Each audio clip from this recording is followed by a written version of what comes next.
이 시간 사도행전 16장 6절부터 10절의 말씀을 가지고 생각과 계획이라는 제목으로 말씀 나누도록 하겠습니다.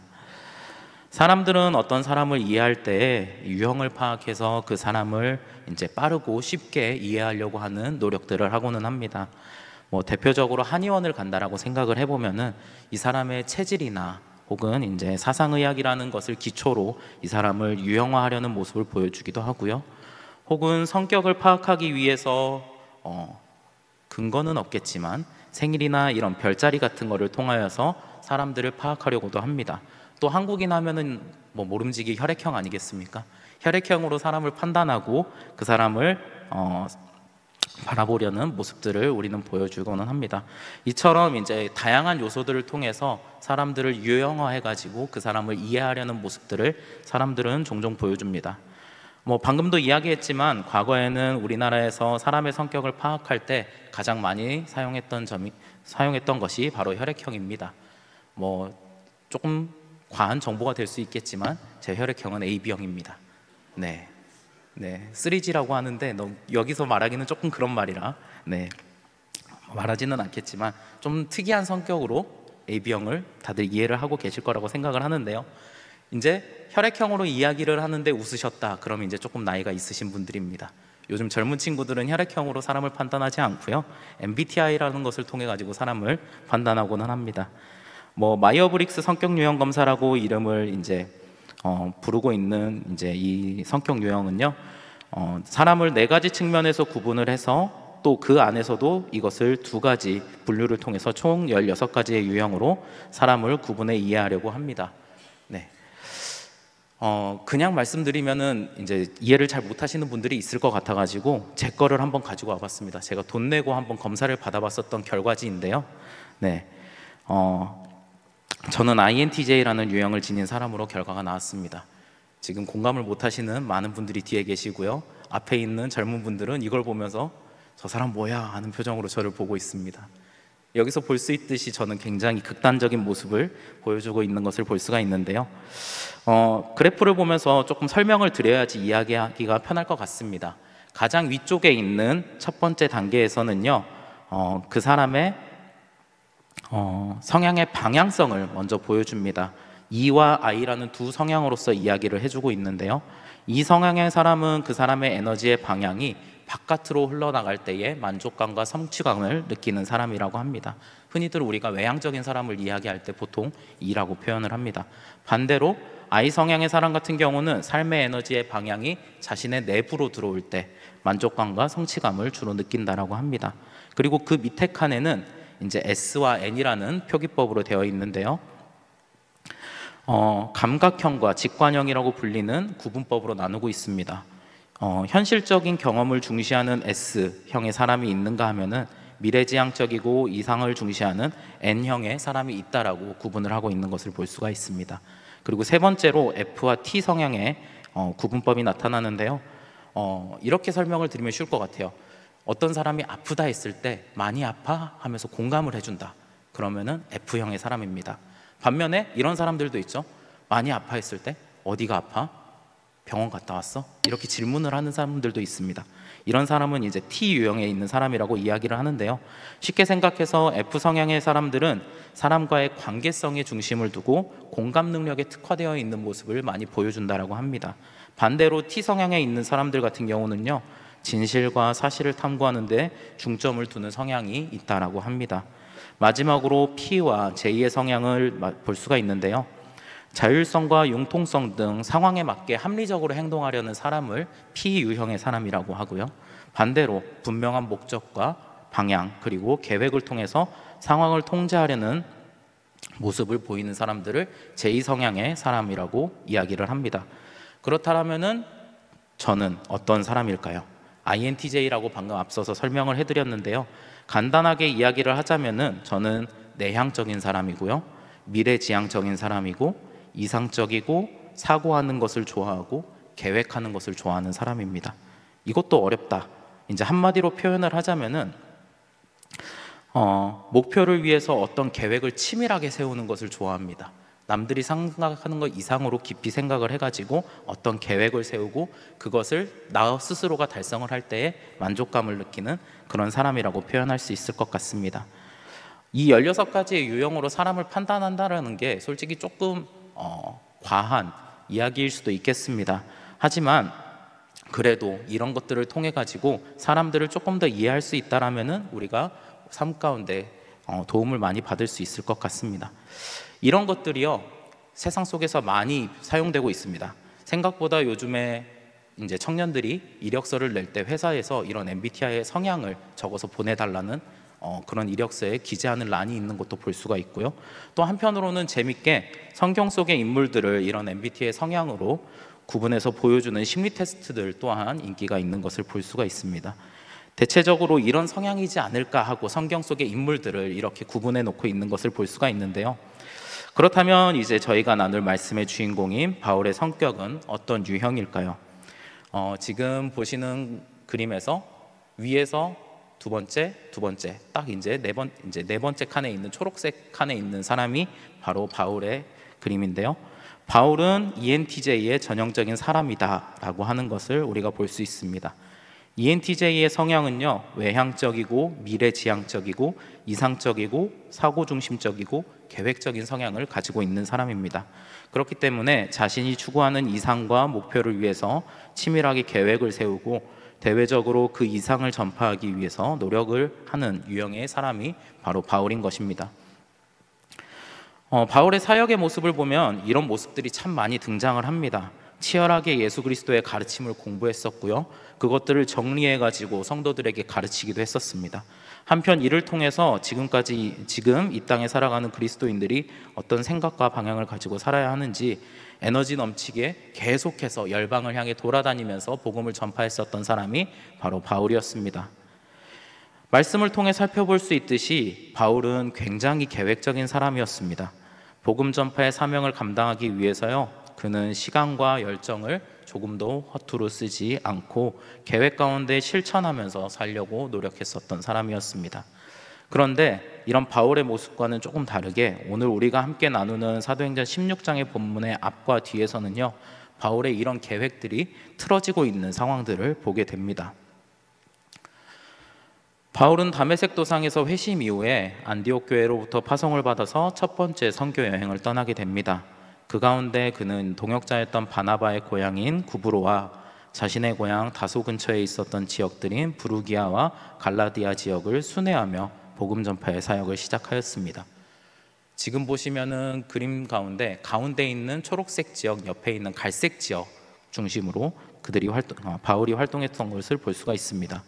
이 사역 가운데 어느 정도 고난은 있었지만 첫 번째 선교 여행은 많은 이들에게 복음을 전하며 그곳 땅 가운데 많은 교회들을 세울 수 있었던 성공적인 선교 사역이었다라고 그들은 자평할 수 있었을 것입니다. 그렇게 바울과 바나바는 첫 번째 선교 여행을 마치고 안디옥으로 복귀한 이후에 계속해서 복음 전파를 해나갈 때에 그것들을 어떻게 해나갈 것인지에 대해 많은 대화를 나눴을 것입니다. 어디를 갈 것인지, 그곳에 가서 누구를 만날 것인지, 그리고 그곳에서 또 어떤 방법을 통하여서 효과적으로 복음을 전할 것인지 등에 대한 이야기들을 수도 없이 나눴을 것입니다. 그런 대화들 속에서 그들은 전략을 계속해서 세웠을 것입니다. 자신들이 가진 달란트를 최대한 활용해서 열정적이고 효과적인 복음 전파의 사역을 하려던 계획을 그들은 세웠습니다. 하지만 애석하게도 그들의 계획은 시작하기도 전에 한 가지 장애물에 걸리는 것을 우리는 15장 후반부의 말씀에서 볼 수가 있습니다. 바로 첫 번째 선교 여행 가운데 자신의 개인적인 일로서 선교 사역에서 중도나고 했었던 마가를 데려갈 것인지 말 것인지에 대한 문제로 바울과 바나바가 갈라서게 된 것이었습니다. 누구보다 마음이 잘 맞았고 복음 전파 사역에 있어서 든든한 후원자였고 동역자였던 바나바가 자신과 다른 생각으로 다른 길을 가겠다라고 이야기했을 때 바울의 마음은 참 어렵고 심란했었을 것입니다. 하지만 그가 복음 전파의 사명을 지니고 있었던 사람이었었기 때문에 그는 바나바와 갈라서서도 또 다른 동역자 실라와 함께 고향인 길리기아 다소를 거쳐 이전에 복음을 전했었던 갈라디아와 부르기아 지역에 있는 교회들을 향해 떠나게 되었습니다. 네, 사진 혹시 보여주시겠어요? 네. 그곳으로 나아가면서 바울은 이제 바나바와 세웠던 계획들을 수정해 가지고 자신만의 계획을 세우게 됩니다. 네, 이 다음 사진입니다. 네. 바나바와 세웠던 계획을 다시 수정해 가지고 그는 계획을 세웠었는데요. 이전에 그곳 나아갔었던 그곳인 부르기아와 갈라디아 땅에 세웠던 그 교회들을 중심으로 이제는 더 넓은 땅, 서쪽에 있는 아시아와 그리고 북쪽에 있는 비두니아까지 복음을 전파하고 교회를 세우겠다는 원대한 꿈을 바울은 꾸게 되었습니다. 하지만 무슨 일에선지 성령께서 이 지역으로 나아가려고 하는, 아시아로 나아가고 북쪽인 비두니아로 나아가려고 하는 바울의 사역을 막으시는 사건이 오늘 말씀 가운데 등장합니다. 사도행전 16장 6절과 7절의 말씀입니다. 성령이 아시아에서 말씀을 전하지 못하게 하시거늘 그들이 부르기아와 갈라디아 땅으로 다녀가 무시아 앞에 이르러 비두니아로 가고자 했으되 예수의 영이 허락하지 아니하시는지라. 말씀은 이렇게 두 절로 표현을 하고 있습니다. 하지만 바울이 그 사람의 성향을 우리가 놓고 봤을 때 절대 아시아로 가는 그 길 가운데 가만히 그냥 걸어가는 사람처럼 걸어가지 않았을 것이다 라는 사실을 우리는 익히 잘 알고 있습니다. 바울은 아시아와 무시아 지역을 지나갈 때에 계속해서 사람들을 만나고 마을을 들어가고 어느 지역을 지날 때마다 복음을 전파하려고 수없이 노력을 했을 것입니다. 미리 그 지역에 대해서 공부를 해가지고 그 땅에 있었던 그 지역에 어떻게 복음을 효과적으로 전파할 것인지 많은 계획을 세우고 나아갔음에도 바울은 그곳 땅에서 복음을 전파할 수가 없었습니다. 갈라디아와 부르기아에서 일어났었던 회심과 뜨거운 복음의 능력이 드러나는 사건을 기대하면서 나아갔었던 아시아였는데 그곳에서 어떤 복음의 능력도 증거되지 않는 상황을 바울은 맞이하게 된 것입니다. 아마 바울은 그 상황 가운데서 몹시 당황했을 것입니다. 이전에는 하나님께서 형통하게 바울의 사역을 이끌어 주셔가지고 그렇게 큰 능력을 보이고 큰 수확을 얻을 수 있었던 복음 전파의 일이었는데 갑자기 막히게 된 것 속에서 오늘 우리는 하나님이 주시고자 하는 첫 번째 메시지를 발견할 수가 있습니다. 때론 성령이 형통하던 사역을 막으시는 것을 우리는 말씀 가운데서 확인을 할 수가 있습니다. 바울은 분명히 첫 번째 그 갈라디아와 부르기아에서 있었던 사역 가운데 성공적인 경험을 통해서 자기 확신을 가진 상태로 선교의 사역에 뛰어들었을 것입니다. 그렇기 때문에 그는 다음 사역을 준비하면서 어떻게든 하나님의 영광을 가장 잘 전할 수 있는, 자신이 가장 잘할 수 있는 방법으로 복음을 많은 이들에게 전하기 위한 방법들을 끊임없이 고민하고 계획했을 것입니다. 하지만 하나님께서 그의 길을 분명히 막으시는 것을 우리는 말씀을 통해 보았습니다. 왜냐하면 그것이 하나님이 원하시는 사역의 방향이 아니었었기 때문입니다. 우리는 여기서 하나님의 영광을 위한 사역일지라도 우리의 앞길을 하나님이 막으실 수 있음을 봐야 합니다. 바울이 이 모든 복음 전파의 사역을 할 때 자신의 영광을 위해서 한 것이 아니었습니다. 하나님의 영광을 위해서 한 일이었고 그 일을 위해서 얼마나 많은 노력과 시간과 그 자신의 모든 열정을 태워가지고 나갔는지는 우리가 말씀을 통해서 잘 볼 수가 있습니다. 하지만 이런 선한 의도로 시작한 일이었을지라도요, 무조건적으로 하나님이 도우실 것이다 라는 잘못된 믿음으로 나아갈 때 우리의 앞날에 있는 사역들은 막히게 될 것입니다. 아무리 선한 의도로 하나님의 영광을 위한 뜻으로 진행되는 일일지라도 그 과정 가운데 하나님이 직접 인도해 주시지 않으면은 그 길은 분명하게 막히게 됨을 오늘 이 시간 우리는 말씀 가운데 기억해야 합니다. 우리가 살아가는 이 순간들 속에서도 이런 일들이 종종 발생합니다. 이제 제가 해외 선교를 아무래도 많이 다녔었기 때문에 알고 있는 선교사님들을 통해 가지고 참 많은 이야기들을 듣습니다. 그 가운데 선교사님들께서 저에게 억울하다고 하소연을 하는 일들이 많은데 그 중에 가장 많은 일이 뭐냐면은 바로 선교하는 가운데 열심히 선교지를 개척하고 그곳에서 복음의 씨앗을 드디어 거둘 수 있겠다라고 생각을 했더니 갑자기 비자가 막히면서 그곳 땅으로 들어갈 수 없는 상황이 오게 되는 일들이 가장 많다라는 그런 하소연들을 제게 하시는 일들이 많습니다. 또 멀리 보지 않더라도 교회의 사역 가운데 충성되게 섬긴 부서가 성장하는 것을 보면서 마음속에 참 큰 은혜와 축복을 받았다라고 하나님께 감사를 하게 되는데 그 가운데 갑자기 다른 사람이 내 자리로 들어와서 그 영광을 가로채는 것과 같은 배신감을 느끼는 상황들도 우리는 교회 안에서 경험하고는 합니다. 이외에도 삶 가운데 많은 순간들 속에서 우리는 선한 의도로 행했음에도 우리의 지경이 막히는 것들을 종종 경험하게 됩니다. 그렇다면 우리가 그렇게 우리의 앞날이, 우리의 앞길이 막혔을 때 어떻게 행동을 해야 될까요? 길이 막혔다고 다 포기하고 때려치우고 그냥 물러서면 되는 걸까요? 아니면 우리의 생각대로, 우리의 능력대로 어떻게든 돌파구를 찾아가지고 다른 길로 나아가서 그것들을 쟁취해야 할까요? 이런 상황을 만났을 때 우리가 어떻게 해야 하는지를 계속해서 말씀에서 우리에게 보여주고 있는 것을 볼 수가 있습니다. 오늘 함께 읽은 말씀 본문 9절 가운데 하나님께서는 낙담하고 있을 바울에게 자신이 원하시는 바를 분명히 보여주시며 그가 나아갈 길을 열어주십니다.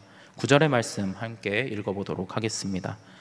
밤의 환상이 바울에게 보이니 마게도냐 사람 하나가 서서 그에게 청하여 이르되 마게도냐로 건너와서 우리를 도우라 하거늘. 바울은 환상을 보면서 당황했을 겁니다.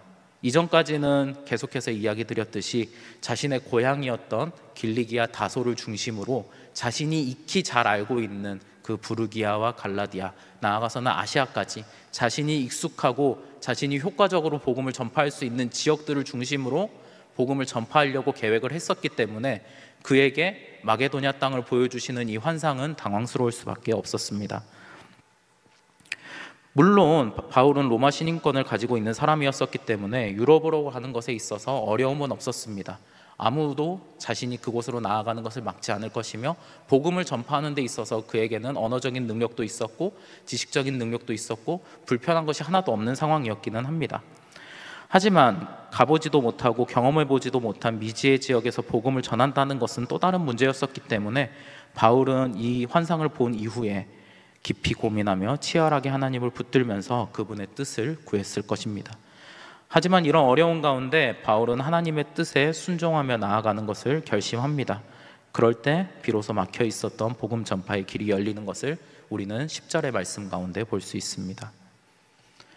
바울이 그 환상을 보았을 때 우리가 곧 마게도냐로 떠나기를 힘쓰니 이는 하나님이 저 사람들에게 복음을 전하라고 우리를 부르신 줄로 인정함이러라. 여기서 우리는 하나님이 이 말씀 가운데 주시는 두 번째 메시지를 살펴볼 수 있습니다.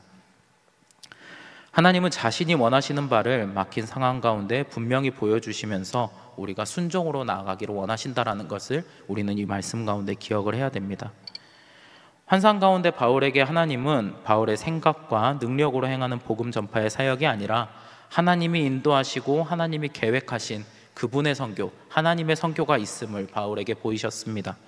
그리고 그 뜻과 계획을 바울이 하나님과 씨름하듯이 치열하게 구하고 마침내 그 계획 앞에 순복하였을 때 마치 과거에 막혀있던 그 모든 사역들이 거짓말처럼 해결이 됐었고요, 새로운 하나님이 인도하시는 선교의 지경이 열리는 것을 바울은 경험하게 됩니다.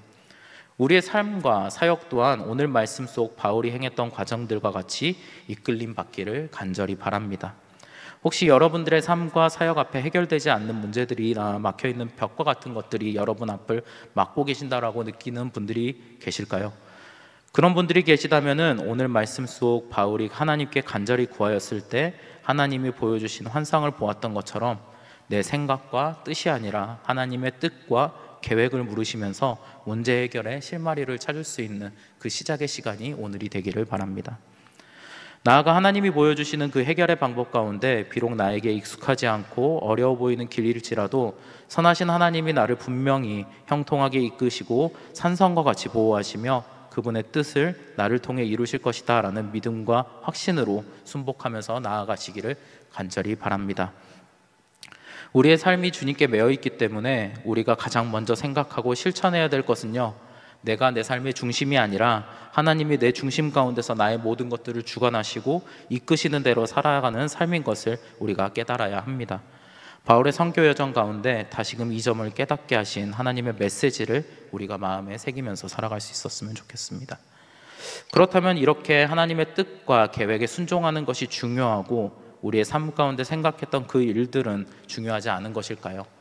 바울이 자신의 생각과 계획을 내려놓고 떠났을 때 그렇다면 그 일들은 도대체 어떻게 되는 것일까요?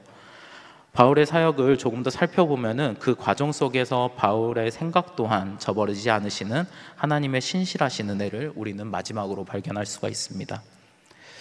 안타깝게도 오늘 말씀에서 바울이 그토록 복음을 전하고자 하였던 아시아와 무시아와 비두니아 지역을 결국 바울은 말씀 어디를 살펴봐도 밟았다라는 기록이 나타나 있지는 않습니다. 바울은 마지막 순간까지 그곳들을 방문하지 못한 채 삶을 마감하게 되었습니다. 그렇기 때문에 우리가 단순하게 생각하면은 하나님의 뜻만 중요하고 우리의 생각은 아무것도 아닌 것인가 하는 착각을 하게 될 수도 있습니다. 하지만 우리는 이후의 역사 속에서 우리가 상상도 하지 못한 하나님의 크신 계획과 성취를 목격하게 됩니다. 하나님이 주시는 오늘 말씀의 세 번째 메시지가 바로 여기 있습니다. 함께 읽으시면 좋겠습니다. 막으신 그 사역 또한 하나님은 그분의 방법으로 성취하십니다. 바울은 환상을 보고 하나님이 열어주신 길을 따라서 마게도니아로 들어가게 됩니다. 그리고 그곳에서 유럽의 첫 교회인 빌립보 교회를 개척하였고요. 이후에는 계속해서 나아가 고린도와 데살로니가 교회라는 걸출한 교회들을 개척하는 하나님의 은혜를 경험합니다. 그리고 나아가서 유럽에서의 사역을 마치고 돌아오는 길에는 에베소 지역에서 3년을 사역하면서 정말 주님의 복받은 교회, 에베소 교회라는 걸출한 교회를 개척하게 됩니다. 이것만 해도 바울에게 있어서 충분히 큰 결실과 은혜일 것입니다. 하지만 하나님께서 바울에게 더 큰 은혜를 허락하십니다. 이 3년의 사역 가운데 하나님께서 바울이 그토록 바랬던 아시아 지역의 선교를 바울의 방식이 아니라 하나님의 방식으로 하셨던 것을 우리는 말씀 가운데 볼 수 있습니다.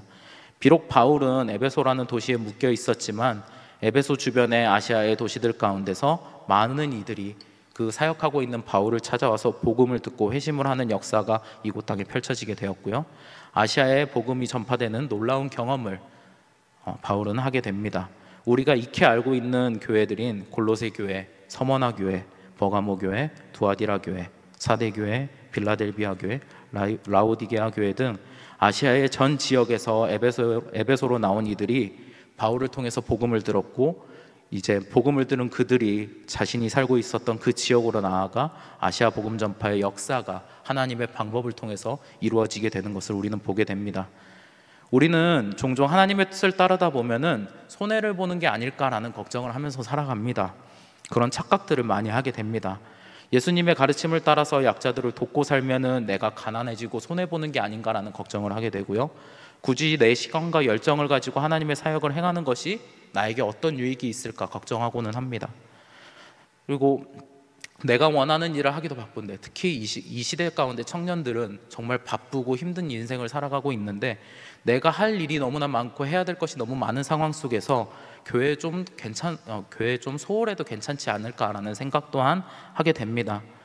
하지만 이런 바울의 사역 가운데 하나님의 신실하심을 우리는 보게 됩니다. 지금 당장 조금 손해보는 것 같고요, 억울하고 힘들게 살아가는 것 같지만 하나님께 순종하며 내 삶을 맡겨드릴 때 하나님은 우리의 방식으로 경험케 하는 짧은 성공이 아니라 하나님의 방식으로 인도해 주시는 진정한 성공을 우리에게 경험케 하십니다. 그렇기에 막혀있던 담과 같은 문제들 앞에서 우리는 우리를 향한 하나님의 선하심과 신실하심을 믿으며 순종으로 나아가며 그분이 이끌어 주실 놀라운 은혜를 기대하면서 살아가야 합니다. 그럴 때에 하나님은 우리가 생각한 것 이상으로 더 큰 계획을 우리에게 보여주시고 그것을 성취하여 주실 줄 믿습니다. 네, 말씀을 맺도록 하겠습니다. 오늘 함께 나눈 바울의 삶의 이야기와 같이 우리의 삶 가운데도 우리가 그토록 깊이 고민하고 치열하게 계획하였음에도 앞길이 막히는 문제들을 경험하게 됩니다. 그럴 때 우리가 해야 할 것은요, 그 문제를 해결하기 위해서 또 다른 길을 찾거나 나의 능력을 기르는 것이 아니라 더 간절히 하나님을 붙들며 그분의 뜻을 구하고 나아가서는 우리의 뜻을 내려놓고 그 막힌 상황 가운데 하나님이 보여주시는 그분의 계획을 신뢰하면서 나아가야 함을 이 말씀 가운데 기억해 주시기를 권면드립니다. 그럴 때 우리 안에 불쑥 하나님의 계획에 동의하지 못하는 마음이 일어날 수 있습니다. 하나님의 방식대로 하면 제가 좀 손해를 많이 보는 것 같습니다. 하나님, 그건 제가 원하는 방식과는 조금 다릅니다. 하나님이 조금만 양보해 주셔서 다른 길로 저를 보내주실 수는 없을까요? 이런 대화들을 우리는 하나님 앞에 내어놓고는 합니다. 하지만 바울의 삶의 여정을 생각하며 하나님이 신실하신 분이심을 굳게 믿으실 수 있기를 바랍니다. 선하신 하나님은 그분의 계획 가운데 우리와 함께 하시며 우리가 손해보지 않게, 우리가 억울하지 않게 그분의 능력으로, 그분의 계획으로 또 다른 성취를 우리에게 주실 분이십니다. 우리가 감히 상상도 하지 못할 큰 능력의 하나님이심을 믿으면서 우리가 나아가기를 바랍니다.